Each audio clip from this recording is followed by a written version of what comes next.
So I made a video recently talking about how the devil sends familiar spirits and monitoring spirits to hear what we say and see what we do. He does it to keep track on us. Because as we know, the devil is not even close in power to God. He is not all-powerful. He can't read minds. He can't see the future. And he can't be present everywhere all at once. So to compensate his lack of power, what he loves to do is store up information. By having all this information, he can then expertly lie. Because the familiar spirits are meant to keep track on your family and generations, which is where the term generational curses comes from. Because these spirits are keeping a track on your family. And so they use the information, so the devil lies, and it creates chaos in a never-ending cycle. So with that information, he can trap you in a lie, you and your family, that destroys your whole life. For example, because they know your family's weakness, he could attack your father or your mother, who the devil knows is prone to temptation. So then that person falls in the trap of being unfaithful, which of course destroys the family. It's not always catastrophic, but he can use the sinful nature of other people to hurt you, because you may not be prone to hurting others, even if you're in sin, but other people, they will love to hurt you. So with that in mind, we have to be very careful what we say and who we trust. But the point is, the devil needs an army of darkness to do his bidding. And through our sin, we can become exposed to his attacks. Because the angels that can guard us have to respect our free will just like God does. So when we sin, we can lose ground with God if we do it consistently. And so then the angels have to keep their distance, watch us from a distance, saddened by our own choices. So what I want to do now is give an update on another video I made. I'll be doing this frequently as I learn more. I made a video about the devil hearing your prayers, and though the video was general, it talked about the devil hearing us, which is totally true. But when it comes to prayers specifically, this is not quoted in the Bible, whether he can or not. So I want to add to this conversation to give you guys some ideas of what could be happening. What is quoted in the Bible is that Jesus, his disciples, prophets, and even normal people were not afraid to pray out loud. So one thing's for sure, definitely do not fear praying out loud, because the Bible would warn about it if that was the case. At the end of the day, if we're praying, we're accessing God, and God is way more powerful, and so are his angels. So this is not meant to cause fear in praying out loud. I just want to clarify that. But I do want to add to this conversation on whether he can hear you, on whether spirits can hear you. So let's begin with this. The Holy Spirit lives in us. So the most likely thing is that we are protected. But I do want to offer 5 things that could be happening. Number 1, the Holy Spirit is translating our prayers into a language that only God can understand, God and his angels. Number 2, our prayers automatically become a private conversation with God and any forces of good, unless something else is physically present. Meaning a person that is physically present that is not aligned with God. Meaning that that person that heard you pray audibly, he understands you. So, if he's not with God, he could definitely use that information against you. Number 3, ex-Satanist John Ramirez, in a video I have on my profile, tells his story of trying to attack believers who were praying.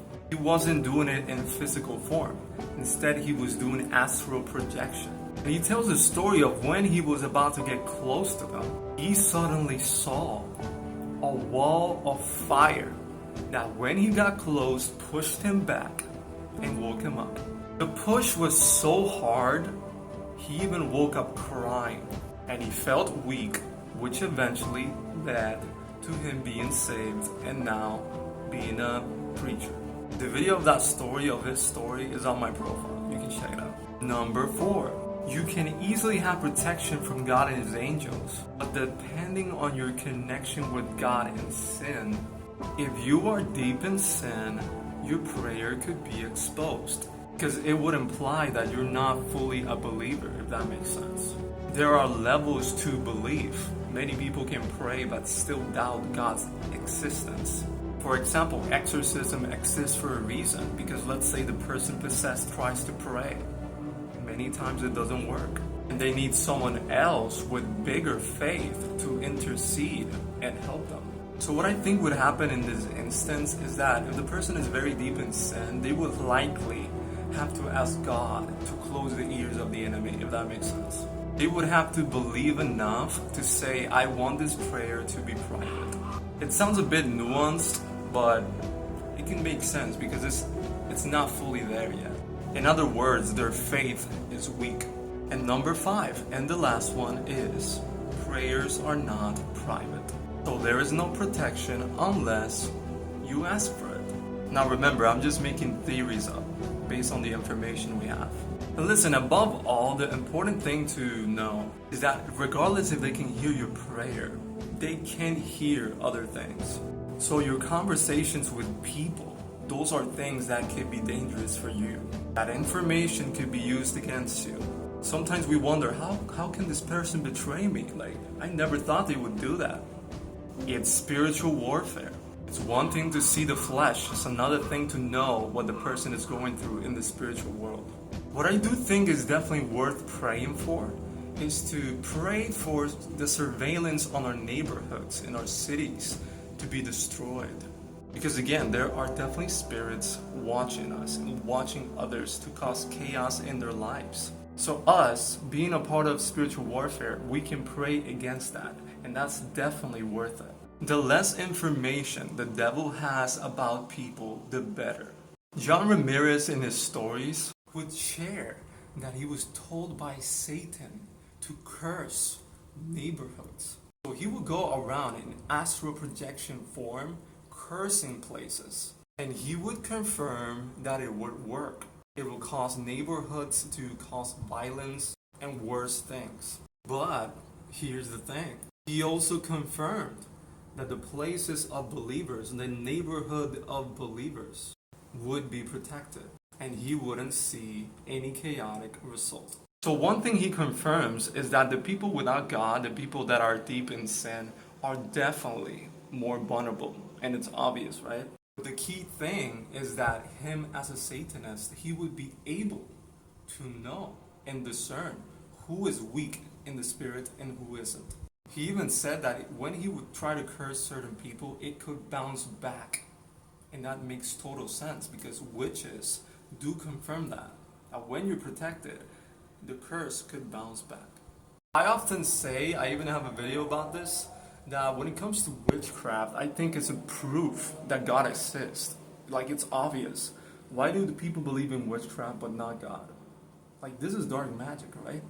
And these people, like ex-witches, ex-Satanists, they themselves are proof through their stories of going away from that, how this thing works. And they themselves can recognize when they are in that world who is vulnerable and who isn't. In fact, some tarot readers even say they can't access the information of a person if they're protected.